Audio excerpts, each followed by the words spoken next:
Praise lord. మన ప్రభువైన యేసుక్రీస్తు నామములో అందరికీ ఈ ఉదయకాల సమయంన శుభాభివందనములు తెలియజేసుకుంటున్నా. ఈ దినం ఒక ప్రత్యేకమైన దినం. అది అందరికీ తెలిసిన దినం. ఇది క్రీస్తు యొక్క మరణమునకు బయలుదేరుతున్నటువంటి మరణములో విజయమును పొందడానికి ప్రభువులు వారు మరి యెరికో నుండి యెరూషలేముకు బయలుదేరుతున్నటువంటి సమయంలో ఆయన మరి మధ్యలో ఒలీవ చెట్ల కొండ దగ్గర ఆగి బేత్లగేకు వచ్చినప్పుడు మరి ఆయన ఆ ఒలీవ చెట్ల కొండ దగ్గర ఆగడం, ప్రభులు వారు ఎదురుగా కనిపిస్తున్నటువంటి ఆ గ్రామంలోకి వెళ్ళండి, అక్కడ ఒక గాడిదయు గాడిద పిల్లయు కట్టబడి ఉంటాయి, వాటిని తోలుకొని రండి అని చెప్పడం మనము ప్రత్యేకంగా చూస్తున్నాం. అది మరి మత్తయి సువార్తలో 21వ అధ్యాయంలో 1 నుండి 13 వరకు మనం చదువుకుంటే ప్రతి విషయం కూడా మనకు కూలంకుషంగా అర్థమవుతుంది. మరి దేవుడు ఈ దినమున ఆ యొక్క గాడిద పిల్లను వారు తోలుకొని రాగా వచ్చినటువంటి ఆ యొక్క గాడిదలలో ప్రత్యేకంగా గాడిద పిల్లను ప్రభువులు వారు ఎంచుకుంటున్నారు. మరి ఎంచుకొని ఆ గాడిద పిల్ల మీద ప్రభువులు వారు ఎక్కి మరి సిలువ మరణమని యుద్ధమునకు బయలుదేరుతున్నటువంటి దినం. క్రీస్తు యేసు వారు సిలువ మరణం పొందడానికి బయలుదేరుతున్నటువంటి దినమున ప్రభువులు వారు ఆ యొక్క మరణము పొందుతూ మరణములో ముందుగా విజయ సంకేతాన్ని మనకు తెలియజేస్తున్నారు. ఆ మరణములో సిలువ మరణములో విజయ కేతనం ఎగరవేయుటకు ముందుగానే సూచక దినముగా మనందరికీ కూడా విజయాన్ని ముందుగా ప్రకటిస్తున్నటువంటి ఈ దినమున ప్రభువులు వారు మనందరితో మాట్లాడుతున్నటువంటి మాటలు చూడండి. గాడిద పిల్లనే ఎందుకు ఎంచుకున్నాడు ప్రభువులు వారు? మరి క్రీస్తు యేసు మరి ఆ గాడిద పిల్లను ఎంచుకొని ఆ గాడిదను ఎక్కి మరి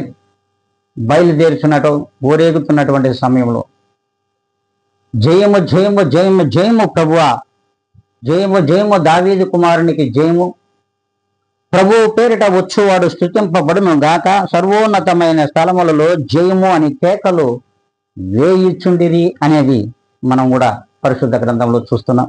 నిజమే. మరి ఈ దినం నిజమైనటువంటి పండుగ దినమని దేవుడు తెలియజేస్తున్నాడు. నిజమైన పండుగ మానవులకు. నిజమైన పండుగ ఇది మట్టల ఆదివారం.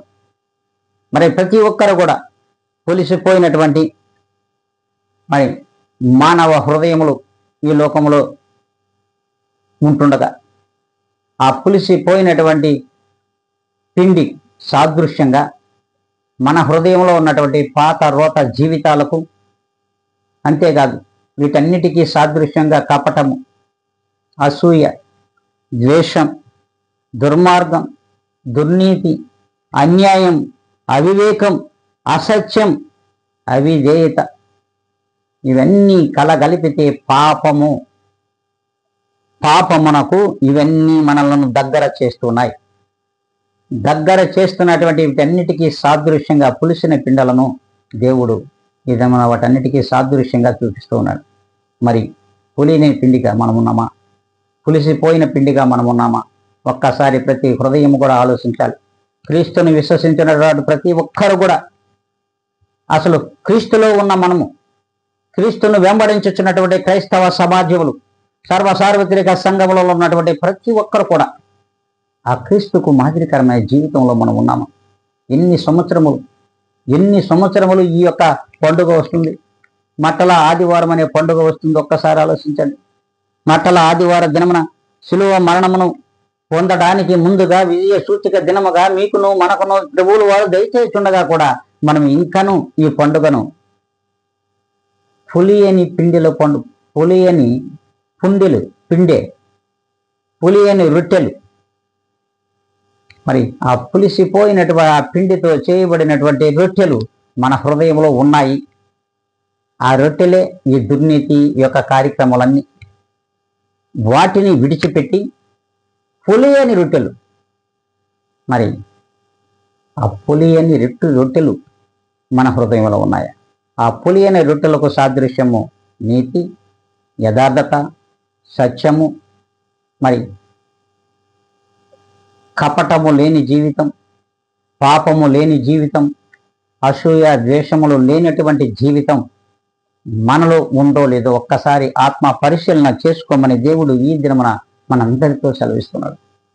చూడండి, నాడు ప్రభువులు వారు మన కొరకు తను శిలువ మరణమునకు బయలుదేరుతూ కూడా ముందుగా సర్వ మానవాళికి విజయాన్ని ప్రకటించారు. తమ యొక్క పాపముల నుండి మీకు విడుదలను దయచేయడానికి నేను బయలుదేరుచున్నా, అందులో విజయము నాది, నా ప్రజలది అని తెలియచేయడానికి ఈ యొక్క మట్టల ఆదివారంలో ప్రత్యేకంగా ప్రభువులు వారు సూచిస్తూ ఉన్నారు. చూడండి, మనము వీధులు తిరుగుతున్నాం క్రైస్తవ బిడ్డలు. ఈ దినమున మట్టలు ఎత్తుకొని, ఈత మట్టలు, మరి ఇంకను లేత కొమ్మలు, లేత ఆకులు, మరి ఈ మట్టలన్నిటిని ఎత్తుకొని ఈదులు కూడా మనం తిరుగుతున్నాం. కానీ తిరుగుతున్నటువంటి మనలో ప్రభు యొక్క జీవితం కనిపించాలి. ప్రభు యొక్క మాదిరికరమైన జీవితం కనిపించాలి. కనిపిస్తుందా ప్రియమైన దేవుని బిడ్డలారా, ప్రియమైన విశ్వాసులారా? కనిపిస్తూ ఉందా? ప్రభు యొక్క జీవితం, ప్రభువుకు మాదిరికరమైన జీవితాలు మనలో ఉన్నాయా? మనము ప్రభువును ప్రకటించుచున్నాం. మట్టల ఆదివార దినమున విజయము జయము జయము ప్రభువుల వారికి. జయము జయము జయము జయము క్రీస్తు రాజా, జయము జయము జయము జయము యేసు రాజా, జయము జయము జయము జయము క్రీస్తు రాజుకు, జయము జయము జయము జయము యేసు రాజుకు, జయమే విజయమే, జయమే విజయమే క్రీస్తు రాజుకు, యేసు క్రీస్తు రాజుకు, జయము జయము జయము జయము యేసు రాజుకు, జయము జయము జయము జయము క్రీస్తు రాజుకు, జయము జయము జయము జయము మహారాజుకు, జయము జయము జయము జయము క్రీస్తు మహారాజుకు. చూడండి, దేవునికి ఈ రీతిగా మనము జయ జయధ్వానాలతో మనం తిరుగుతున్నాం. కానీ మన హృదయములలో ఉన్నటువంటి ఆ పులిసిపోయిన రొట్టెలను విడిచిపెట్టండి ప్రియమైన దేవుని బిడ్డలారా. అవును, మరి శ్రమలను సంతోషంగా అనుభవించడానికి బయలుదేరుతున్నటువంటి ప్రభువైన యేసు క్రీస్తు వారు ముందుగా నీకు మనకు ఆ యొక్క విజయాన్ని ఇచ్చేస్తున్నాను మీకు అంటున్నాడు. ఇచ్చేస్తున్నటువంటి మనము దాన్ని తీసుకుంటున్నామా? ఒక్కసారి ఆలోచించాలి. దాన్ని తీసుకుంటున్నటువంటి మనలో ఆ విజయాన్ని మనం పొందుతున్నాం. విజయానికి ప్రత్యేకమైన ఒక సూచిక దినముగా ఈ మట్టల ఆదివారం మన మధ్యలో ప్రకటించుతున్నటువంటి ప్రభువైన యేసు క్రీస్తు వారికి మనము మాదిరికరమైన జీవితంలో ఉన్నామో లేదో ఒక్కసారి ఆత్మ పరిశీలన చేసుకోవాల్సిన అవసరం ఉంది. చూడండి, యెరూషలేముకు బయలుదేరారు ప్రభువుల వారు. యెరూషలేముకు బయలుదేరిన తర్వాత ఆ ప్రభువుల వారు మాట్లాడుతున్నాడు. లోకా శుభవార్త 19వ అధ్యాయము 15వ లేఖనాన్ని మనం చూస్తే అర్థమవుతుంది. ఆయన దేవాలయంలో ప్రవేశించి ఆయన విక్రయం చేయు వారితో నా మందిరము ప్రార్థనా మందిరము అని వ్రాయబడి ఉన్నది, అయితే మీరు దాన్ని దొంగల గుహగా చేసిరని వారిని వెళ్ళగొట్టనారంభించను. హల్లెలూయా. ప్రభువుల వారు మాట్లాడుతూ ఉన్నాడు. దేవునికి స్తోత్రం కలుగును గాక. చూడండి, యెరూషలేము దేవాలయంలోకి ప్రవేశించిన ప్రభువుల వారు ఆ యెరూషలేము దేవాలయం చూడగానే ఎక్కడ చూసినా ఆ దేవాలయంలో పాపము, ఎక్కడ చూసినా దేవాలయంలో జరుగుతున్నటువంటి అరాచక క్రియలు, అనేకమైనటువంటి దుశ్చర్యలు, దుర్నీతికరమైనటువంటి క్రియలతో ఆ యొక్క మందిరములో ఉన్నటువంటి జనులందరినీ కూడా ప్రభువుల వారు వెళ్ళగొట్టాడు. దాన్ని పరిశుద్ధంగా మార్చాడు. హల్లెలూయా, హల్లెలూయా. మరి ఆ పరిశుద్ధంగా మార్చబడినటువంటి ఆ యెరూషలేము సమాధానకరమైనటువంటి ఆ యొక్క దేవాలయములో మనమును నివసించాలి. మనలో ఉన్నటువంటి ఆ యొక్క హృదయం అనే దేవాలయము సమాధానకరమైనటువంటి ఆలయముగా ఉండాలి అంటున్నాడు.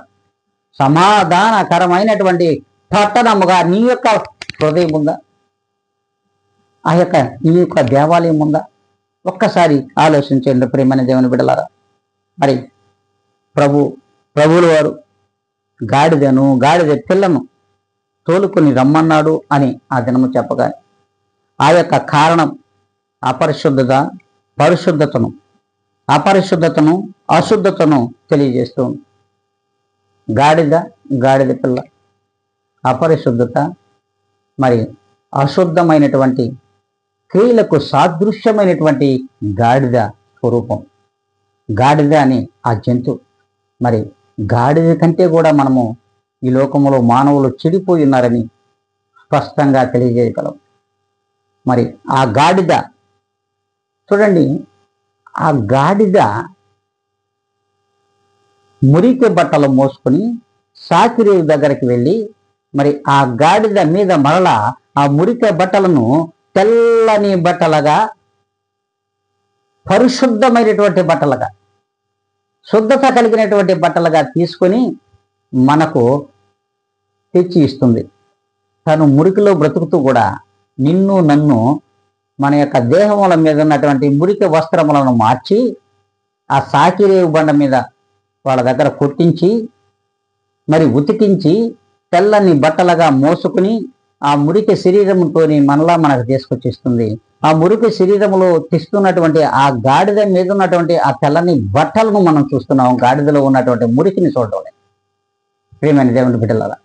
గాడిదలో ఉన్నటువంటి మురికిని మనం చూడడం లేదు, గాడిద స్థితిని మనం చూడడంలే. కానీ గాడిద మోస్తున్నటువంటి ఆ పరిశుద్ధమైనటువంటి బట్టలను మాత్రమే మనము చూస్తున్నాం, వాటిని ధరించుకుంటున్నాం. కానీ ధరించుకున్న మనము తెల్లని బట్టలు వేసుకొని మరలా మరి సమాజంలోకి వెళ్తున్నాం. తెల్లని బట్టలతో వెళ్ళిన మనము మరలా మురికి బట్టలు ధరించుకొని మనం వస్తున్నాం. ఇళ్ళకి మురికి వస్త్రములకు మరలా మనం ఇంటికి వస్తున్నాం. సలువ చేసినటువంటి వస్త్రములు వేసుకెళ్ళి మరి అతిహీనమైన స్థితిలో పనికి రానిటువంటి బట్టలుగా తీసుకొని మరలా మనం ఇంటికి ధరించుకొని వస్తున్నాం. చూడండి, గాడిదకు ఉన్నటువంటి జ్ఞానము కూడా మనుషులకు లేదు. ఎస్, గాడిదకు ఉన్నటువంటి ఆ యొక్క జ్ఞానం మనుషులకు లేదు. ఎందుకో ఒక్కసారి చూడండి, గాడిద మరి ఈ యొక్క భూమి మీద ఎంత అపరిశుద్ధంగా బ్రతికినా, ఎంత అపరిశుద్ధమైనటువంటి మలినమైనటువంటి ఆహారమును తను తింటూ కూడా అందులో ఒక మలినమైనటువంటి పనికిరానటువంటి వస్తువును తన ముక్కుల శ్వాసతో దాన్ని దూరం చేసి వేరొక దాన్ని తింటుంది. ఆ వస్తువే మరి ఈ భూమి మీద పండుతున్నటువంటి పంటలన్నిటిలో కూడా ప్రత్యేకంగా చెప్పుకోగలం. ఆ పంటకు కంచి వేరు, ఆ పంటకు కాపలాలు ఉండరు. మరి ఆ పంటను పశువులు తినవు, పక్షులు తినవు, భూమి మీద ప్రాకే ఏ వస్తువు కూడా, ఏ యొక్క జీవి కూడా తినదు. కానీ భూమి మీద ప్రభు యొక్క పరిశుద్ధతతో బ్రతకమని తను సిలువ యాగం పొంది మనలో ఉన్నటువంటి దుర్మార్గక క్రియలన్నిటిని కూడా మనం తింటున్న ఆహారంలో పరిశుద్ధత ఉండాలని, ఆ పరిశుద్ధమైనటువంటి ఆహారమును తన బిడ్డలకు ఇవ్వాలని ప్రభువు వారు ఆశపడుచుండక మరి మనం చేస్తున్న పనులేంటి? ఆ పనికిరాని ఆహారాన్ని మనం తింటాం. ఆ పనికిరాని ఆహారంగా ఆ యొక్క వస్తువు, ఆ యొక్క పదార్థాన్ని, మరి పండినటువంటి పదార్థాన్ని తింటాం. తింటున్నటువంటి ఆ పదార్థం నిన్ను నన్ను చెరిపివేస్తుందని తెలుసుకోలేకపోతున్నాం. మీరు పాడైపోతారని కూడా తెలుసుకోలేకపోతున్నాం. మరి పాడైనటువంటి గుణములతో, పాడైనటువంటి లక్షణములతో ఈ లోకంలో అపరిశుద్ధంగాను అలా ధ్యానంలో బ్రతుకుతున్నటువంటి గాడిద తినని దాన్ని కూడా మనం తింటున్నాం. ఆ వస్తువును అందరం చెప్పుకోవచ్చు. మరి చూడండి, పొగాకు కంచి వేరు, దానికి కాపలాలు ఉండరు. కానీ ఏ జంతువు తినదు. ఈ భూమి మీద ప్రాకేటువంటివి ఏ ఒక్క జంతువు కానీ, ఎగిరే పక్షులు కానీ ఏమీ తినవు. కానీ మానవుడు మాత్రం చాలా ఆనందంగా దాన్ని తింటాడు. వీలైతే ఇటట తీసి బట్టలకు పోసుకుంటాడు. మరి దాన్ని స్టైలిష్గా తాతాడు. చూడండి, దేవుడు మరి ఎంత మనం పనికి మాలినటువంటి హృదయాలు, పలికి మాలినటువంటి దేహాలను పరిశుభ్రపరచడానికి ఆయన మనలను మరణమునకు అప్పగించకుండా మరణము నుండి విజయమును పొందడానికి నిన్ను నన్ను ఎన్నుకుని మరి మరణమనే శిలువ యాగములో ముందుగానే విజయాన్ని ప్రకటించుతున్నటువంటి ఈ దినము శ్రేష్టకరమైన దినము, ఈ దినము శ్రేష్టమైన దినము. ఈ దినము నుండి అయినా సరే మరి గాడిద పరిశుభ్రపడింది ప్రభువుల వారి ఏకత. మరి ప్రభువుల వారిని నీ హృదయంలోకి తీసుకుంటాను. నువ్వు పరిశుద్ధపడవలసిన అవసరం లేదా? ప్రభువుల వారికి నేను దగ్గరగా ఉన్నాను, ప్రభువు హృదయంలో ఉన్నాను, ప్రభువుతో మాదిరికరమైన జీవితాన్ని నేను నమ్మిస్తున్నాను, ప్రభువుతో నేను నివసిస్తాననేటువంటి వాగ్దానమును చేసుకుని అట్టి ప్రమాణములకు కట్టుబడి ప్రభువులోకి వచ్చి కూడా సార్వత్రిక సంఘములలో విశ్వాసులు ఎంత మాత్రము పరిశుద్ధత కలిగి ఉన్నారు, పరిశుద్ధమైన ఆహారం తీసుకుంటున్నారు. పరిశుద్ధతకు చిహ్నముగా మనం ఉన్నామా? ప్రభు యొక్క పరిశుద్ధతకు మనం సాదృశ్యంగా ఉన్నామా? ఒక్కసారి ఆలోచించండి. ఆయన యొక్క గుణగణములు మనలో ఉన్నాయా?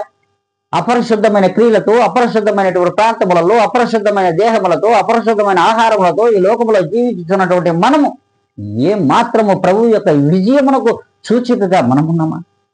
ఆయన పొందినటువంటి విజయములు ఎవరి కోసం ఆయన మరణం పొందారు?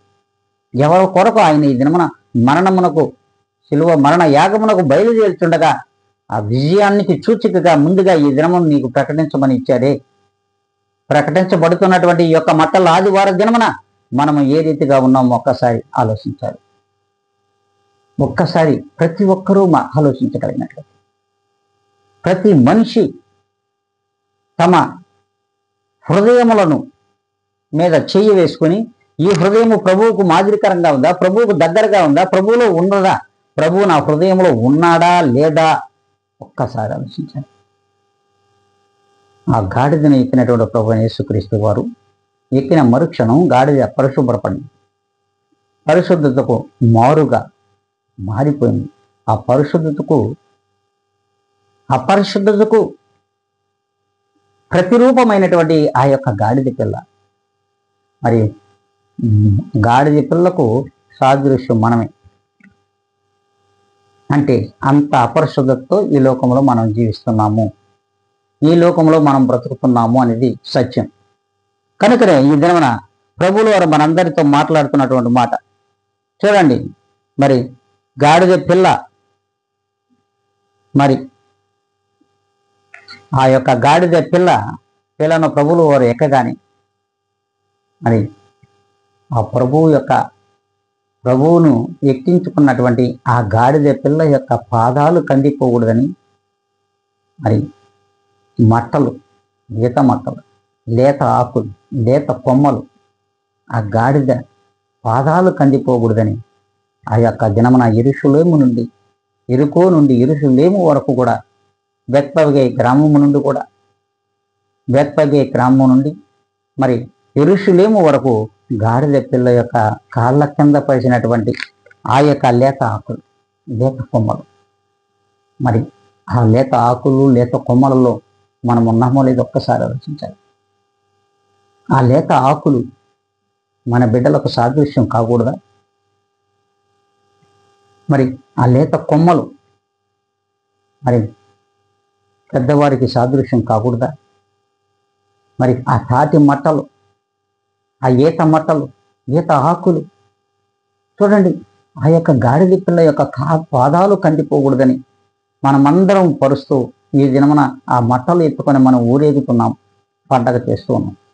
పండగ చేస్తున్నటువంటి మనము ఆ పండగను చేయడానికి ఎంత మాత్రం అర్హులై ఉన్నాము అనే దాన్ని గ్రహించగలిగినట్లయితే ఖచ్చితంగా ఈ దినము నిజముగా ప్రతి క్రైస్తవుడుకు కూడా, ప్రతి క్రైస్తవ జీవితానికి ఒక పండుగ దినం, ప్రతి క్రైస్తవ కుటుంబానికి ఒక పండుగ దినం. ఇది నిజముగా పండుగ దినం ఈ దినం. ఎందుకంటే ప్రతి సర్వ మానవాళి పాపములను సిలువలో మోయడానికి బయలుదేరుచు విజయాన్ని ముందుగానే ప్రకటించినటువంటి ప్రభువుల వారిని ఈ దినమున మనం చూస్తున్నాం. ఆ విజయానికి సూచికగా ప్రభువుల వారిని ఈ దినమునే మనకు ఇచ్చారు. ఈ దినం నుండి మనం మారుదాం. ఈ దినం నుండి అయినా సరే మనం మారుదామా వద్దా ఒక్కసారి ఆలోచించాలి. అంతేకాదు చూడండి, యెరూషలేము నుండి ఎదురేగుతున్నటువంటి జనం, మరి ఎదురుగా వస్తున్నటువంటి జనం ఉన్నారు. మరి బేత్లగే గ్రామం నుండి ఆ యొక్క గాడిద పిల్లను వెంబడిస్తున్నటువంటి జనం కూడా ఉన్నారు. వెంబడిస్తున్నటువంటి జనం ఉన్నారు. వారికే తెలియని పరవశములో మునిగిపోతూ ఉన్నారు యెరూషలేము నుండి జనం. మరి యెరూషలేము యొక్క ప్రాంతమునకు సమీపించుతున్న ప్రభువైన యేసు క్రీస్తు వారు ఏ రీతిగా వెంబడిస్తూ ఉన్నారు, వారికి తెలియని పరవశంలో జయ జయ ధ్వానాలు చేయొచ్చు. మరి ఆ జయ జయ ధ్వానాలు మిన్నంటుతుండగా ప్రభువులు వారు మరి రాజకుమారుడై మరి సిలువ యుద్ధానికి బయలుదేరుతున్నాడు. సిలువ యాగము అనే యుద్ధమునకు బయలుదేరుతున్నటువంటి ఆ రాజకుమారుడైన ప్రభువైన యేసుక్రీస్తు వారు ముందుగా విజయాన్ని ప్రకటిస్తూ మరి సిలువకు దగ్గర అవుతున్నటువంటి ఈ దినము, సిలువ యాగమునకు బయలుదేరుతున్నటువంటి ఈ దినమును మనము కూడా మరి అట్టి జయ జయ ధ్వానాలతో ప్రభువులు వారిని స్తుతించుతున్నామా, మరి ఆయనను మనం గణపరుస్తున్నామో లేదో ఒక్కసారి ఆత్మ పరిశీలన చేసుకోవాల్సిన అవసరం ఉందని ఈ దినమున దేవుడు మనకు తెలియజేస్తున్నాడు. అంతేకాదు సిలువ యుద్ధాన్ని గెలిచే ముందు క్రీస్తు యేసుకు పట్టాభిషేకం, క్రీస్తు యేసుకు యెరూషలేము దేవాలయంలో పట్టాభిషేకం జరగబోతున్నటువంటి దినం ఈ దినమున. ఈ దినం పట్టాభిషేకం జరుగుతున్నది. ఈ పట్టాభిషేకంలో తండ్రి అయిన దేవుడే సర్వాధికారాన్ని ప్రభువుకు ఇస్తున్నాడు. ఈ భూమి మీద సర్వ అధికారమును తండ్రి అయిన దేవుడు కుమారుడైన క్రీస్తు యేసు వారికి సర్వ అధికారాన్ని ఈ దినమును ఇచ్చేయడానికి ఆయన పట్టాభిషిక్తుడు చేస్తున్నాడు. విజయమును, శిలువ మరణమును గెలవకముందే, ఆ యుద్ధమును గెలవకముందే రాజకుమారునికి పట్టాభిషేకం యెరూషలేము దేవాలయంలో జరుగుతున్నటువంటి దినం. ఈ పట్టాభిషేకము ఎవరిస్తున్నారో తెలుసా? తండ్రి అయిన దేవుడు.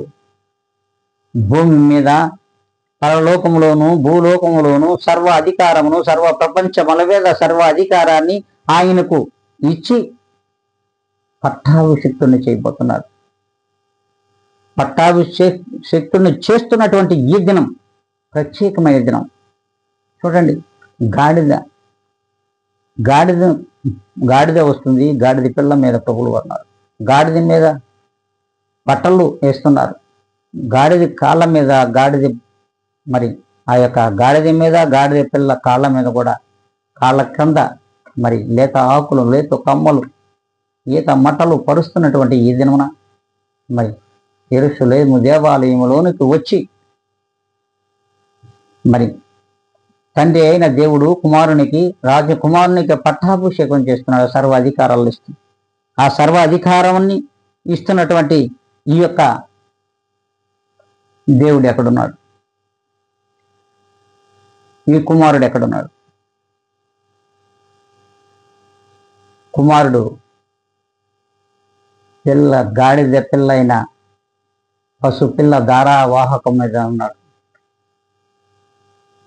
మరి ఇక్కడ తండ్రి గాడిద మీద వస్తున్నాడు.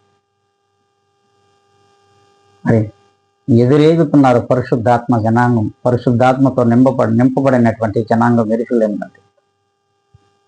మరి చూడండి, యెరూషలేము దేవాలయంలోనికి వెళ్ళిన మరుక్షణం మరి తండ్రి అయిన దేవుడు గాడిద మీద ఊరేగుతుండగా మనం గమనించలేకపోతున్నాం. గాడిద మీద ఎవరున్నారు? గాడిద పిల్ల మీద ఎవరున్నారు? గాడిద మీద ప్రభువు ఉన్నారు. మరి గాడిద పిల్ల మీద ప్రభువైన క్రీస్తు యేసు వారు ఉన్నాడు. మరి ఇదే యెరూషలేము దేవాలయంలో సర్వ అధికారాన్ని ప్రభువులు వారు మరి ఈ దినం ఇస్తున్నాడు. ఈ దినమే విజయ పతాకాన్ని ఎగురవేస్తూ శిలువ మరణానికి సమీపించుతున్న దినమని మనం అందరం కూడా తెలుసుకోవాలి. చూడండి, సమస్తమును తండ్రికి లోబడిన వాడై పశు పిల్ల అయిన గాడిద పిల్ల మీద యెరూషలేము దేవాలయములోనికి వచ్చాడు. ఇంకో ప్రాముఖ్యత ఏమిటో తెలుసా? చూడండి, ఇప్పటి వరకు మనం కుమారుడు తండ్రిని కనపరచడం చూస్తున్నాం. ఇప్పటి వరకు పరిశుద్ధ గ్రంథంలో మనం చూసిన విధానం ఏంటంటే, ఇప్పటి వరకు తండ్రిని దేవుడు కనపరుస్తున్నాడు, తండ్రిని క్రీస్తు యేసు అంటే కుమారుడు కనపరుస్తున్నాడు. కానీ ఈ దినమున ఆ తండ్రి కుమారుడును కనపరుస్తున్నాడు. హల్లెలూయా, హల్లెలూయా. దీన్ని గ్రహించగలమా? మనం ఒకసారి ఆలోచించండి. ఇప్పటి వరకు తండ్రి కుమారుడును గణపరుస్తూనే ఉన్నాడు. కానీ ఈ దినమా యెరూషలేము దేవాలయంలో ఆ యొక్క తండ్రి కుమారుడును గణపరుస్తున్నాడు. సర్వ అధికారాన్ని నా కుమారునికి ఇస్తున్నాను. సర్వ ప్రపంచముల మీద అధికారం, పరలోకములోను భూలోకములోను సర్వ ప్రపంచముల మీద అధికారమును నా యొక్క కుమారుడికి ఇస్తున్నానని ఈ దినం నా కుమారుడును గణపరుస్తున్నటువంటి దినం ఈ దినం. అందుకే కుమారుడును గణపరుస్తున్నటువంటి లేఖనములు కూడా మనం చూడగలుగుతున్నాం. చూడండి, ఆది కాండములు మరి 49వ అధ్యాయము 11లో మనం చూడగలం. అలాగే నిర్గమ కాండములు 34:20లో మనం చూడగలం. కీర్తనల గ్రంథము 73 అధ్యాయంలో 73వ కీర్తనల్లో 6 నుంచి 28 వరకు కూడా మనం చూడగలం. మరి ఒక్కసారి మీరు చదివితే మీకు అర్థమవుతుంది. ఒక్కసారి దేవుని యొక్క పరిశుద్ధాత్మ శక్తి కలిగినటువంటి పొందుకున్నటువంటి మీరు ఏ దినమైతే రక్షణ మార్గంలోనికి వచ్చావో, రక్షణ పొందుకున్న మౌరి క్షణం నీలో పరిశుద్ధాత్మ ఉందని గ్రహించలేకపోతున్నావు. నీలో ఒక ఉత్తరవాది ఉన్నాడని గ్రహించలేకపోతున్నావు. నీలో ఒక ఆదరణకర్త ఉన్నాడని గ్రహించలేకపోతున్నావు. ఒక్కసారి ఈ దినం నుండి అయినా గ్రహించండి. సర్వసార్వత్రిక సంఘంలో ఉన్నటువంటి ప్రియమైన విశ్వాసులారా, ప్రియమైనటువంటి సేవక పరిచారకులారా, మరి అలాగే దీనదాసులారా, ఒక్కసారి మీరు గ్రహించగలిగినట్లయితే ప్రతి దాన్ని కూడా దేవుడు చెప్తున్నటువంటి మాటలు మనము ఈ దినమున తెలియజేసుకోగలం. ఈ దినమున వాటిని ఆలోచించగలం. ఇట్టి కార్యక్రమాలను మనం చూడగలుగుతున్నామంటే చూడండి, మనలో ఉన్నటువంటి అపరిశుద్ధత, దుష్టత్వము, అసత్యము అనేవి పాపానికి సాదృశ్యం. గాడిద వంటి స్వభావం కలిగి ఈ లోకంలో జీవించుతున్నటువంటి మనం అపరిశుద్ధతతో బ్రతుకుతున్నాం. పైకి గుడ్డలు బ్రహ్మాండంగా వేసుకుంటున్నాం, తెల్లని వస్త్రములు ధరించుకుంటున్నాం. లోకంలో నాకంటే గొప్పవాడు లేడని ప్రకటించుకుంటున్నాం. ప్రియమైన క్రైస్తవ బిడ్డలారా, ఒకసారి ఆలోచించండి. మనం వేసుకుంటున్నటువంటి బట్టలు తెల్లని పరిశుద్ధతకు చిహ్నం అయితే, మన హృదయంలో ఉన్నటువంటి ఆ యొక్క పులిసిపోయినటువంటి రొట్టెలకు సాదృశ్యం కాదా? ఆ యొక్క దుర్మార్గము, ఆ యొక్క దుష్టత్వము, ఆ దుర్నీతి, ఆ యొక్క పాపము, అవిధేయత, మళ్ళీ కపటము, అసూయ, ద్వేషాలు, ఇవన్నీ కూడా పులిసిపోయిన రొట్టెలకు సాదృశ్యం కాదా? ఈ తెల్లని వస్త్రముల మధ్యలో లోపల ఉన్నటువంటి ఈ దేహంలో ఉన్నటువంటి ఆత్మ కలిగినటువంటి ఆ హృదయము ఏ రీతిగా ఉంది? ఒక్కసారి ఆలోచించండి. ఒక్కసారి మనం ఆలోచించగలిగినట్లయితే పాపానికి చేరువవుతున్నామనే నిజం మనకు గుర్తించగలం. పాపము నుండి మనము కూడా నిజముగా ప్రభువులను వెంబడిస్తున్నాం. ప్రభువుల యొక్క పరిశుద్ధతను మనం కూడా పొందుకున్నాం. ఆ పరిశుద్ధాత్మ శక్తి మనలో ఉంది అన్నట్టు ఆ యొక్క గొప్ప నీతిని నువ్వు గ్రహించగలిగితే ఏ దినం నుండైనా సరే నీ జీవితం, మన జీవితం మారుతుంది. ప్రతి క్రైస్తవ సమాజంలో ఉన్నటువంటి ప్రతి ఒక్కరి జీవితాలు మారుతాయని ప్రభువులు వారి దినమ మనతో మాట్లాడుతున్నాడు, తెలియజేస్తున్నాడు. మరి ఏ రీతిగా ఉందాము? ఇంకా పాపంలోనే బ్రతుకుదామా? పాపంలోనే జీవిస్తామా? ఆలోచించండి. సర్వ మానవ జాతి రక్షణార్థమైన శిలువ మరణించడానికి సర్వ అధికారములతో రాజుగా పట్టాభిషిక్తుడైనాడు ఈ దినమున. సర్వ మానవాళి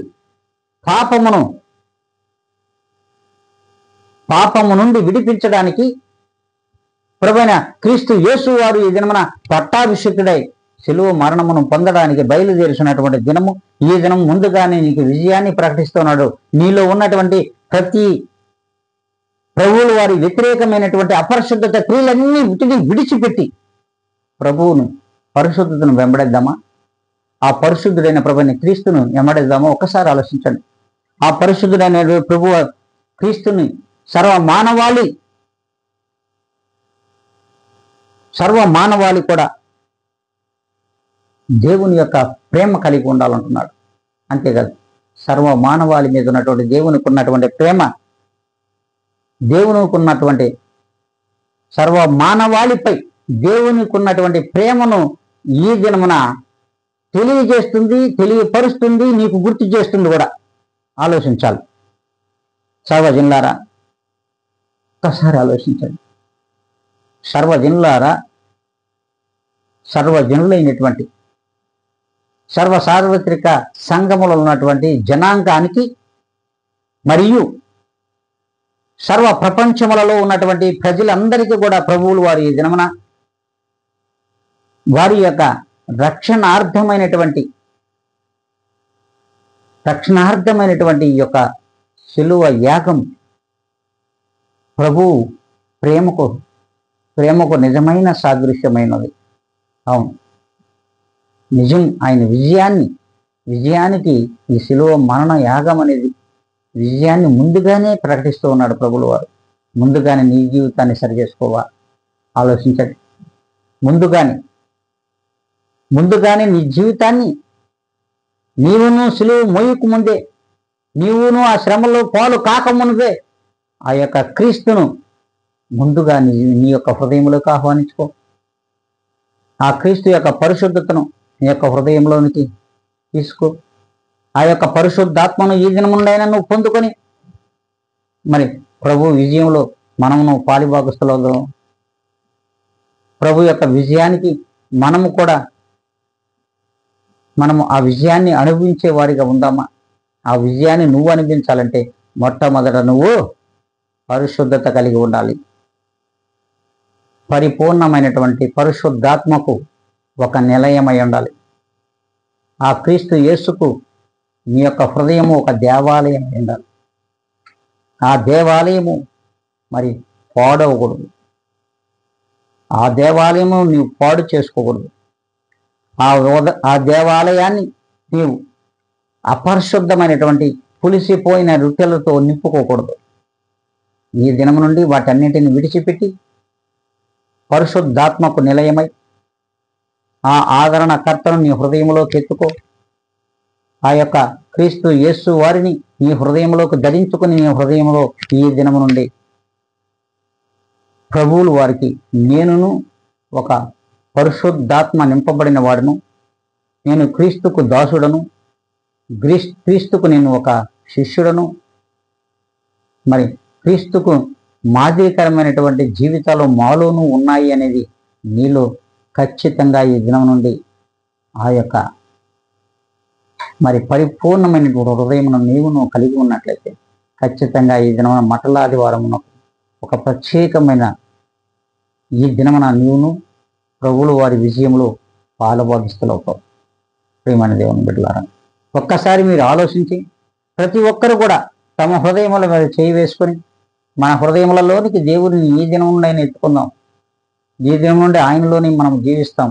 ఆయన మనలో జీవిస్తూ ఉన్నాడనేది గ్రహించగలిగి సర్వసార్వత్రిక సంఘంలో ఉన్న ప్రతి ఒక్కరు కూడా ఈ యొక్క మట్టల ఆదివారం శిలువ మరణ యాగమునకు ముందుగానే విజయాన్ని మన యొక్క పాపములకు, మన యొక్క దుర్నీతి అన్నిటినీ చంపివేయడానికి ప్రభువులు వారు బయలుదేరినటువంటి దినము ఇదే. విజయమైనటువంటి విజయాన్ని నీకును మనకును ఇస్తున్నటువంటి మట్టల ఆదివారం యొక్క విజయం. ఆ విజయాన్ని మీరు ఈ దినము సంతోషంగా పరిశుద్ధాత్మ శక్తి కలిగిన వారి అనుభవించుటకు మీరందరూ కూడా అర్హులని ప్రభువులు వారు ప్రకటిస్తున్నారు.